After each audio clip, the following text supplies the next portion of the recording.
cherche des nerfs en couleur pour chanter le Gabon. Avec des mots verts, jaunes et bleus, je rappe ma chanson.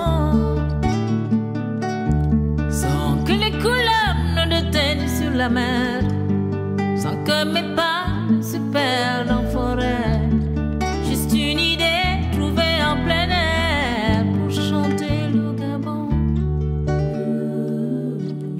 À la recherche des nerfs en couleur, t'invitant au Gabon. Trouver des mots qui te parleront de mon toit à l'Afrique.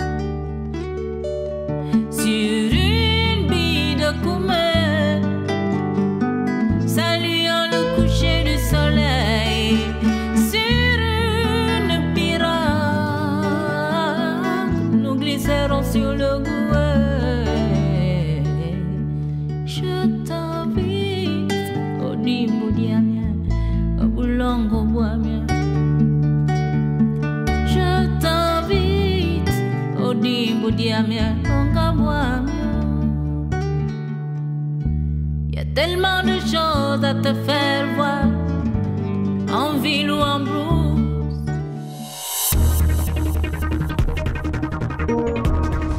Amis de l'environnement, merci de nous suivre. C'est votre magazine Canopée. Et là, nous sommes du côté de Mouila, voilà, dans la province de Longonier. Nous sommes sur un endroit assez magnifique, un site paradisiaque, le lac Bleu. Avec mon invité que voici, déjà il va se présenter et ensemble on va faire le point sur le plan de ce lac, voir s'il a changé ou bien il est resté intact depuis sa découverte. Monsieur, bonjour. Bonjour monsieur. Alors, vous avez les mots justes pour vous présenter. Je suis monsieur Assime Mutongo Jérôme. Je suis ancien militaire retraité à la Marine nationale au grade de capitaine. Je suis natif de Milan. Je suis à Pinji. Vous avez aussi été un athlète. Je suis un athlète. J'ai fait beaucoup de sport. J'ai fait du cross, je fais beaucoup d'athlétisme. Je continue à en faire. Aujourd'hui j'ai 63 ans. Je crapaille toujours. Vous ne les faites pas, c'est 63 ans. Merci. Je crois que je commence à 3 ans. Le lac Bleu, je l'ai découvert en 1972 lors d'un cross. On courait, on partait de l'autre côté jusqu'ici, en passant par le Val-Marie. À partir de là, franchement, quand vous êtes arrivé pour la première fois en 1972, c'est cela, vous êtes arrivé ici, c'était au cours d'une activité sportive. Et donc du coup, vous êtes arrivé directement au lac, soit vous étiez de passage, quand vous êtes arrivé, c'était pour faire quoi? Non, on partait de la ville, on courait, venu tourner au lac Bleu. Le plus souvent c'était le lieu d'attraction, on courait et puis on repartait. Et qu'est-ce que vous avez constaté quand vous êtes arrivé ici pour la première fois? Mais c'est la beauté du lac. La beauté du lac, le lac était vraiment ce lac. Mais à chaque fois, quand on venait, quand on s'entraînait, moi j'avais toujours envie de venir courir ici pour prendre de l'air pur de ce lac. Et le lac était sain. Voilà. Et est-ce qu'on pouvait se retrouver à cet endroit comme nous le sommes aujourd'hui? Ou bien on s'arrêtait à une certaine distance? On s'arrêtait le plus souvent à une certaine distance puisque c'est en hauteur. On était du côté de la plaine. Ici, avec l'érosion, etc., on descend maintenant ici. Mais c'était toujours en hauteur, puisqu'il y a une piste qui continue jusqu'au bout du lac, jusqu'à l'arrière-plan du lac. Voilà. Et on tournait, on repartait en ville. D'accord. Et aujourd'hui, le constat que vous faites, le lac n'est plus le même. Il a changé. De là, il y a une bâtisse qui est montée. Qui n'existait pas. Qui n'existait même pas. Et puis avec l'histoire, vous savez, quand on parle de pygmée, on parle de forêt. Ce lac était couvert. Et c'était beau quand c'était vrai. Ici, c'était la grande forêt. La nature s'exprimait. La nature vraiment s'exprimait. Il y avait même une limite, le côté de la plaine, le côté du lac. Et c'était vraiment deux lieux différents. D'accord. Voilà. Mais aujourd'hui, le constat est celui-là. Je ne dirais pas que le amer, c'est trop méchant. Mais ce constat ne nous amène pas à exprimer ce lac, le lac de Moulin, le lac de Longonier. Vraiment, il y a l'esprit de désolation. D'accord. Donc le constat, il n'est pas amer, ce sont vos mots, mais quand même, il est évident. L'activité humaine contribue, peut-être pas à la destruction, mais au changement de cette plateforme naturelle. C'est surtout ce changement. Je me souviens, tout récemment, en 2010, c'est ici où je venais apprendre les recrues à nager. C'est dans le cadre de vos fonctions? Là, c'est dans le cadre en tant que marin. J'étais au centre d'instruction et c'était ici où on venait apprendre aux recrues à nager. D'accord, mais j'imagine, si on parle un peu de profondeur, parce qu'on a le changement de 1972 en 2022, le changement est évident, puisque vous veniez ici avec des recrues pour apprendre à nager. Je me pose la question de savoir, à cette époque-là et aujourd'hui, est-ce qu'on a toujours la même profondeur d'eau, ou là encore, le changement, il est évident? Suivant les saisons, quand il y a des crues, le lac, la profondeur augmente. Donc, nous sommes autour de... De toute façon, le minimum, c'est 9 mètres de fond quand le lac est plein de bords. Et là, nous sommes en début de saison de pluie, nous sommes à 2,50 m de fond, mais les abords. Par contre, à l'œil du lac, il y a une profondeur qui varie entre 10 et 12 mètres. D'accord. Moi, n'étant pas expert des affaires mystérieuses, on ne va pas aborder cet aspect. Mais par contre, j'ai envie de comprendre un peu, si on interdit l'activité humaine autour du lac, vous pensez que ce lac peut retrouver ses lettres de noblesse? La nature pourrait encore s'exprimer et être présente comme autrefois? Je ne dirais pas que je suis désolé, mais quand on voit les sachets qui traînent, c'est pas bon pour la nature. Nous devons préserver l'environnement, nous devons protéger l'environnement. C'est mieux que ce lac soit officiellement, et là le ministre du tourisme écoute, il est le seul à pouvoir nous aider. Franchement, le plus tôt serait le mieux qu'on reprenne la beauté de ces lacs pour éviter, je ne parle pas de profanation, non, mais quand on voit l'insalubrité, les sachets, les bouteilles qui est autour du lac, sans respect de l'environnement, vraiment on doit remettre les choses au point pour que le lac devienne le lac bleu. D'accord. Est-ce que vous pensez que si on classe ce lac comme étant un patrimoine national et même mondial, ça pourrait aider les choses? Si les pouvoirs publics prennent cette décision? Ça va beaucoup aider les choses. Ça va permettre à ce que Mouila, on rehausse le nom de Mouila à partir du lac. Et ça, c'est mon souhait. On appelle le ministre du tourisme en ce qu'on s'assied et on essaie un peu de voir.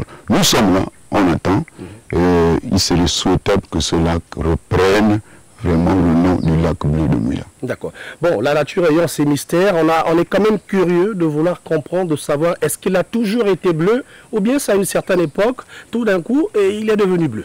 Ou bien ça a toujours été comme ça depuis la création du monde, selon vous? Depuis le plus bleu, ce lac est lac bleu. Ça n'a pas changé. La couleur est bleue, et c'est la beauté du lac bleu. Le lac bleu, c'est Mouila, le lac bleu, c'est Langounier. D'accord, mais il se jette à Langounier.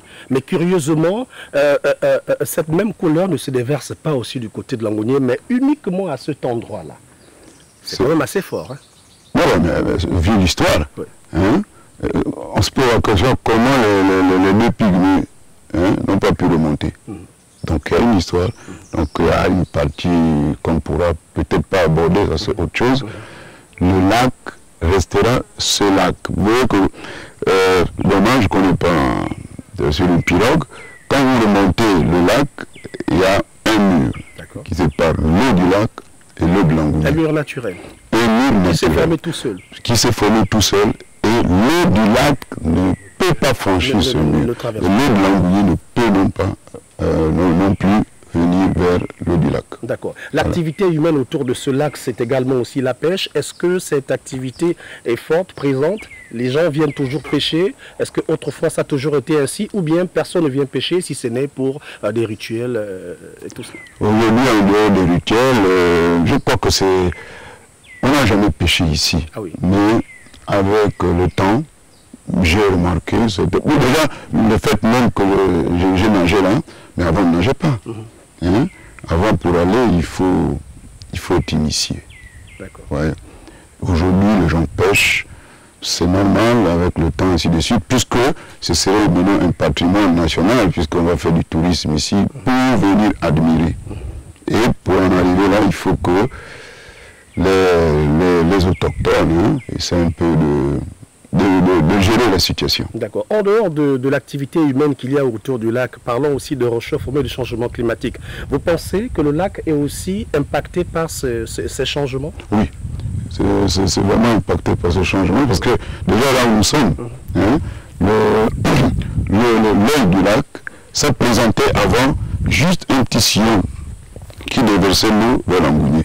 Mais là, avec le changement climatique, on a de la vase, mais il n'y avait pas de vase. Il y avait un fond de sable, un sable très fin. Et là, il y a de la vase, c'est normal avec l'érosion qui se déverse de la plaine, ça tombe au lac, et ça amène la boue. Et avec le temps, si ça devient un site touristique, on pourra voir comment refaire revivre le lac avec son fond. Le fond du lac, il y a du sable. Mais là, avec la boue, le sable...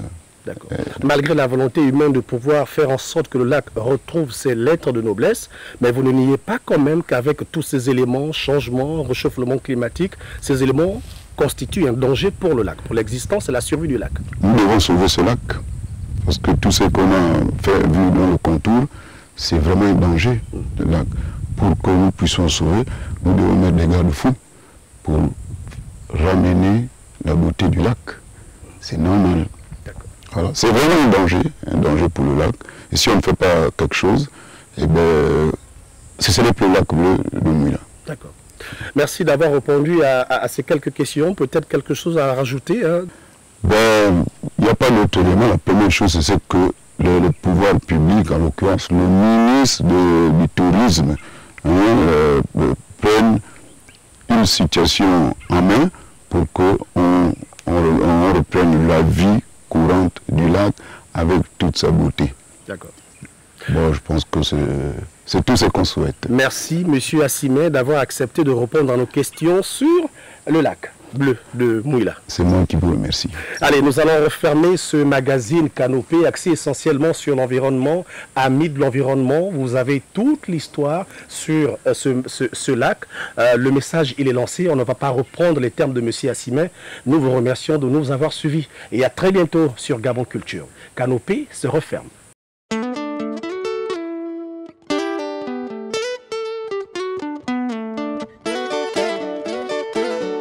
À la recherche d'un air en couleur pour chanter le Gabon, avec des mots verts, jaunes et